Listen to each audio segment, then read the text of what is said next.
કૃષ્ણ, હું થોડો વિશ્રામ કરવા ઈચ્છું છું. થાકી ગઈ છું હું. મને કઈ દેખાઈ નથી રહ્યું. તમે જ મારું માર્ગદર્શન કરો. સુમતિ, માખણ લાવીને કન્હૈયાની સામે જ રાખી દો, જેથી માખણ જોઈને કન્હૈયાનું મન વિચલિત થઈ જાય અને એનું ધ્યાન અન્ય વસ્તુઓમાંથી માખણ પર આવી જાય. બહેન, જુઓ ને, આજે કેટલો ગંભીર લાગે છે મારો કાન્હો.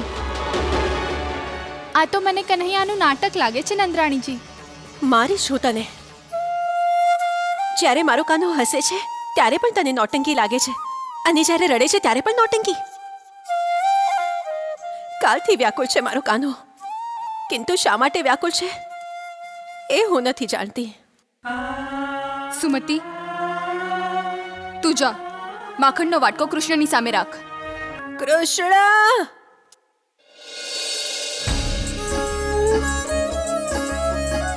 આવું કેમ? માખણ જોઈને પણ પ્રસન્ન ન થયો?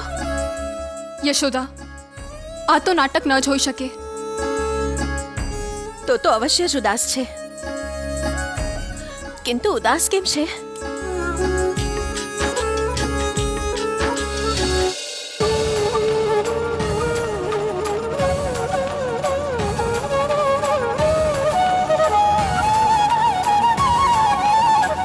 કાનો વાંસળી વગાડે છે.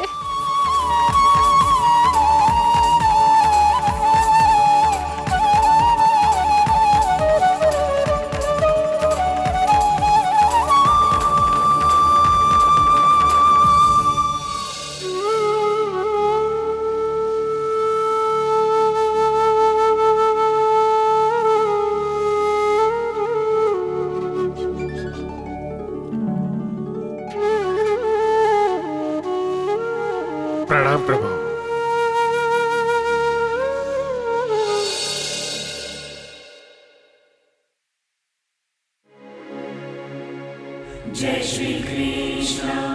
આ વિશ્વકર્મા માટે શું આજ્ઞા છે પ્રભુ? દાદી માને વિશ્રામ કરવો છે. દાદીમાં? કોની સાથે વાત કરે છે કન્હૈયા? ત્યાં તો કોઈ જ નથી. તો પછી બાળકો પરસ્પર આવી વાતો કરે છે. યશોદા, સમજી ગયો પ્રભુ. હું દાદીમા માટે શીઘ્ર જ એક કુટીર બનાવી દઉં છું પ્રભુ. મેં કહ્યું હતું ને નંદરાણીજી, કન્હૈયો નાટક કરે છે.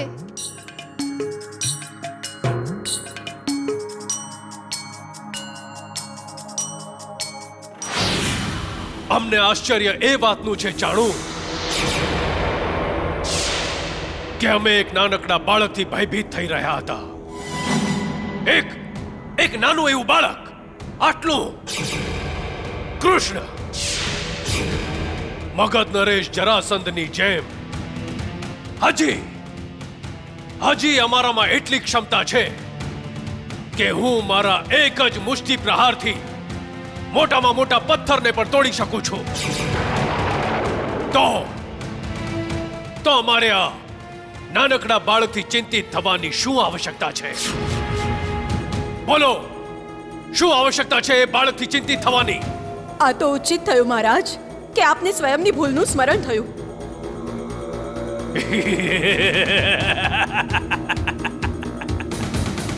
ભૂલ? કેશની, આજ પછી અમારાથી કોઈ ભૂલ નહીં થાય. આજથી અમે ઋષિ મુનિઓને અભયદાન દઈશું. હોમ, હવન, યજ્ઞ અને સર્વ પ્રકારના ધાર્મિક કાર્ય કરીશું. મહારાજ, યદિ જીવનમાં અમારાથી કોઈ પણ ભૂલ થઈ ગઈ હોય તો અમે એનું પ્રાયશ્ચિત કરીશું. આપના મનમાં કેટલા શ્રેષ્ઠ વિચારો આવે છે. આ જાણીને મને અત્યાધિક પ્રસન્નતા થઈ રહી છે મહારાજ. મહારાણી, આપને પ્રસન્ન જોઈને અમે બહુ જ પ્રસન્ન થઈએ છીએ.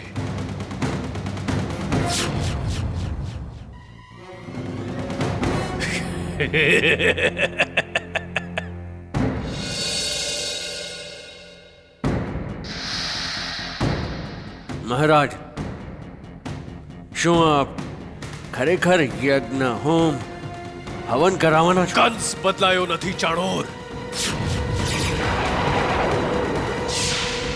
કેવળ કંસે એનો માર્ગ બદલ્યો છે. અર્થાત પહેલા કૃષ્ણને સમાપ્ત કરવા માટે કંસ એના અસુર સાથીઓને મોકલતો હતો. અને હવે દેવતાઓના સાથીઓને મોકલાવીશ. દેવતાઓના સાથે? શીઘ્ર કોપી ઋષિ દુર્વાસા. આપ અતિ બુદ્ધિમાન છો. ચાણોર, ઋષિ દુર્વાસા કઠોર તપસ્વી છે. એમની સેવામાં કોઈ પણ પ્રકારની ભૂલ થઈ કે એમની સાધનામાં કોઈ પણ વિઘ્ન આવ્યું તો તેઓ ક્ષણવારમાં ક્રોધિત થઈ જાય છે અને શ્રાપ આપી દે છે અથવા પોતાની ક્રોધાગ્નિથી ભસ્મ કરી દે છે. એ જ ને. પરંતુ મથુરા નરેશ, ઋષિ દુર્વાસા આપની વાત કેમ માનશે? ચાણોર, ઋષિ દુર્વાસા ભ્રમણ પર નીકળ્યા છે અને અમારા ગુપ્તચરો અનુસાર તેઓ મથુરાથી પસાર થશે. એ જ સમયે ઋષિ દુર્વાસાનો ઉચિત આદર સત્કાર થવો જોઈએ. અને એ નહીં ભૂલો ચાણોર કે શીઘ્ર કોપી દુર્વાસા અતિ શીઘ્ર પ્રસન્ન પણ થઈ જાય છે. અને જ્યારે તેઓ પ્રસન્ન થાય છે તો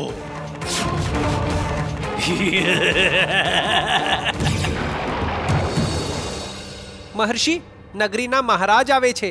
સંદેશવાહક, શું તમે તમારા રાજાને કહ્યું નથી કે નગરીના દ્વાર પર ઋષિ દુર્વાસા ઊભા છે? જણાવ્યું ઋષિવર.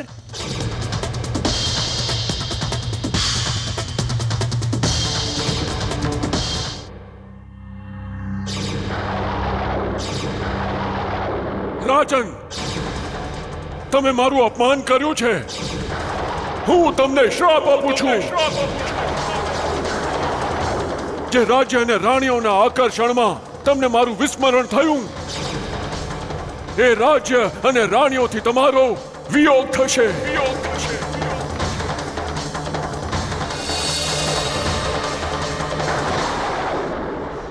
નારાયણ નારાયણ. ભગવાન, કંસની કુટિલ ચાલ હવે સમજાઈ રહી છે.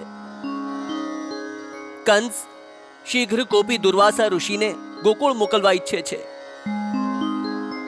યદિ નંદ યશોદા કૃષ્ણના લાલન પાલનમાં વ્યસ્ત રહેશે અને દુર્વાસા ઋષિની તરફ ધ્યાન જ નહીં જાય એમનું, તો નારાયણ નારાયણ.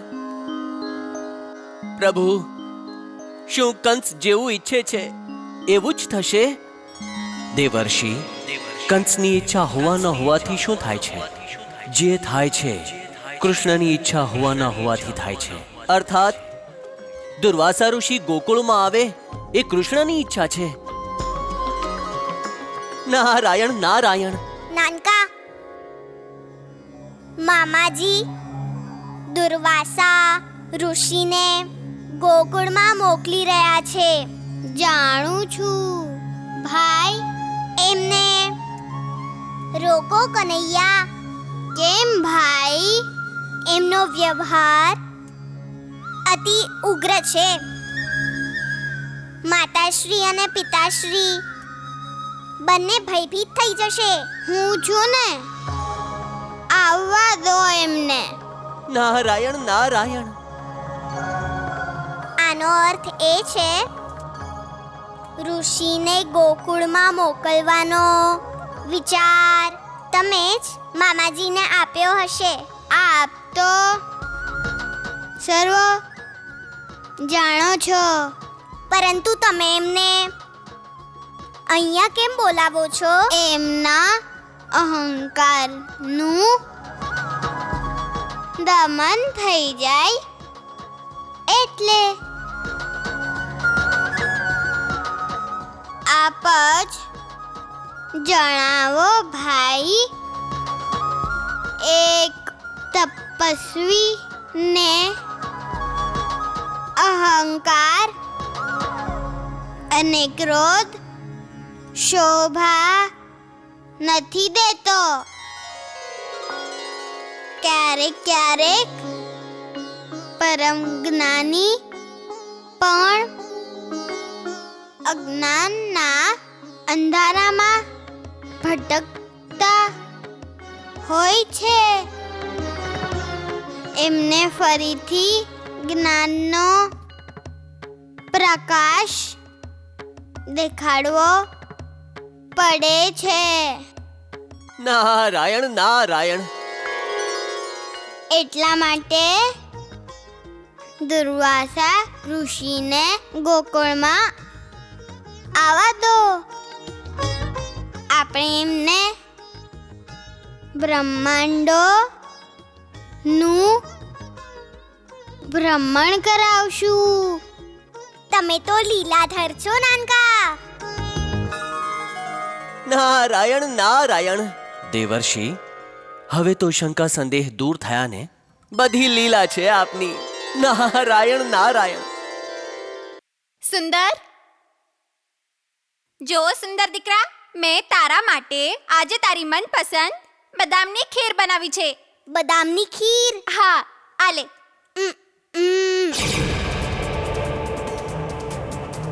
શું થયું? બદામની ખીર તો દાદીમાને પણ ભાવે છે. માં, દાદીમા ક્યાં છે? તું પહેલા ભોજન કરી લે. તમે દાદીમા માટે ભોજન નથી પીરસ્યું ને?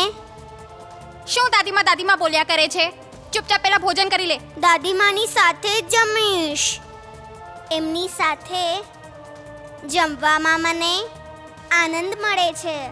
દાદીમા મને જમાડતા જમાડતા વાર્તા પણ સંભળાવે છે. ક્યારે નથી વઢતા.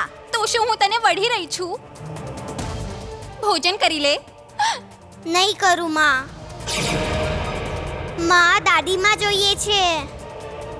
દાદીમા, દાદીમા, દાદીમા, દાદીમા. એને ભૂખ લાગી હશે. મારી વાર્તા સાંભળ્યા વિના એ ભોજન કરતો જ નથી. દાદીમા ક્યાંય નથી. દાદીમા, માં, દાદીમા નથી. હવે હું કેવી રીતે વાર્તા સંભળાવું તમને? કેમ જમાડીશ તમને? તમારી માએ તો મને જંગલમાં છોડી દીધી દીકરા. હવે મારું ઘરે આવવું સંભવ નથી. તમે સ્વયં જ જમી લો દીકરા. દાદીમા નથી ને? દાદી મને શોધી રહ્યો છે. આપ સાંભળી રહ્યા છો ને? કન્હૈયા ધીરે ધીરે ઉદાસ થઈ જાય છે.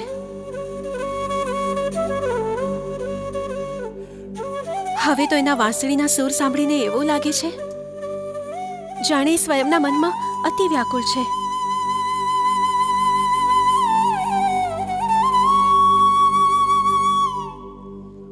મને તો કાન્હાની બહુ ચિંતા થાય છે.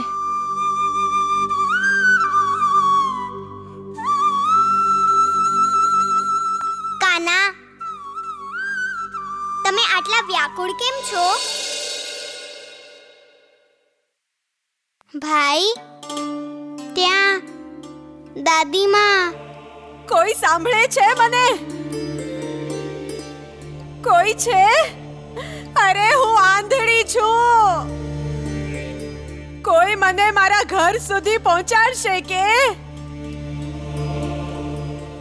મારો સુંદર મારી પ્રતીક્ષા કરી રહ્યો હશે. મારે એને વાર્તા સંભળાવવી છે. એને સંભળાવતા સમયે હાલરડું ગાવું છે. અરે, કોઈ છે?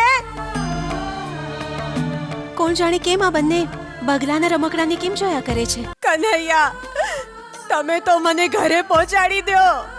આ આંધળી પર દયા કરો કન્હૈયા, દયા કરો.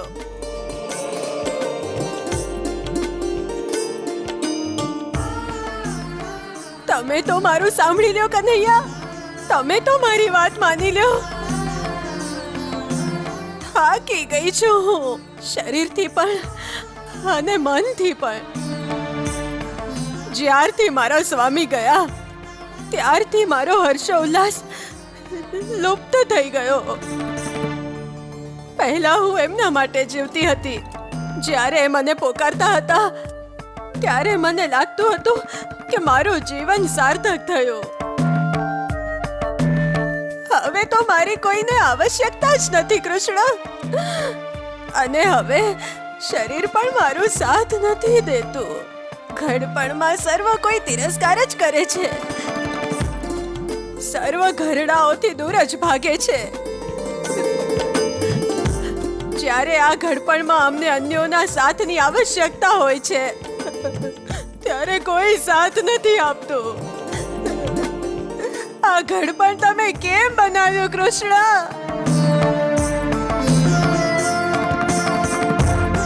અમારા માટે તો આ ઘડપણ શ્રાપ બની ગયું છે.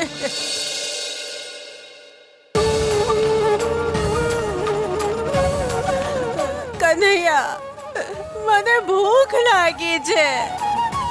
કઈ નથી ખાધું, ખાવા માટે કઈ નથી મળ્યું. કોણ આપશે મને? કન્હૈયા, ઠીક છે, તમારી આ જ ઈચ્છા છે તો હું આને ઉપવાસ સમજુ છું. ભાઈ ત્યાં જુઓ.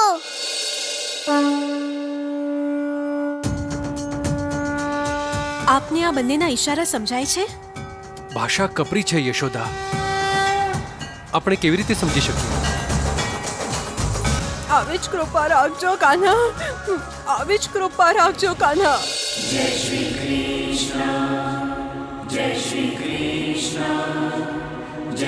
કૃષ્ણ.